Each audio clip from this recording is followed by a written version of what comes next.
இந்தியாவில் பல மாநிலங்களில் பலருக்காக மக்கள் காத்துட்டு இருக்கிறது வாடிக்கையான ஒரு விஷயம் தான். இப்போ விஜய்க்காக காத்துட்டு இருக்காங்க. நேற்றைக்கு சமூக வலைத்தளங்களில் முழுக்க இந்த கொடி இதை பற்றியெல்லாம் விவாதம் நிறையா நேற்று நடக்குது. அதுலேயும் அந்த நீங்கள் சொன்னீங்களே பிளிற யானை, அது எந்த நாட்டு யானைன்னு பேசிட்டு இருக்காங்க. அது சில பேர் ஆப்பிரிக்க நாட்டு யானை அப்படின்ட்டாங்க. இப்போ என்னென்னா கேரளா ஸ்டேட்டு அந்த என்ன போக்குவரத்து கழகத்தில் இருக்கிற யானை, இதெல்லாம் ஒரு பக்கம். இன்னொரு பக்கம் என்னன்னா, தமிழ்நாடு பகுஜன் சமாஜ் கட்சி தலைவர் என்ன சொல்லியிருக்காருன்னா, எங்க கொடியில் இருக்கக்கூடிய யானை அதை நீங்க வச்சிருக்க கூடாதுன்னு வேற அவரு சொல்லியிருக்காரு.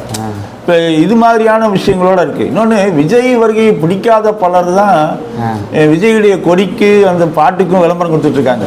அவங்க தான் அதை திருப்பி போட்டு அதை கிண்டல் பண்றது, அதெல்லாம் சமூக வலைத்தளங்கள்ல நடந்துட்டு இருக்கிற ஒரு விஷயம். விஜயுடைய வருகை கேலிக்கும் கிண்டலுக்கும் ஆளாகுது, அது வேற. நீங்க விஜயகாந்த் வரும்போதும்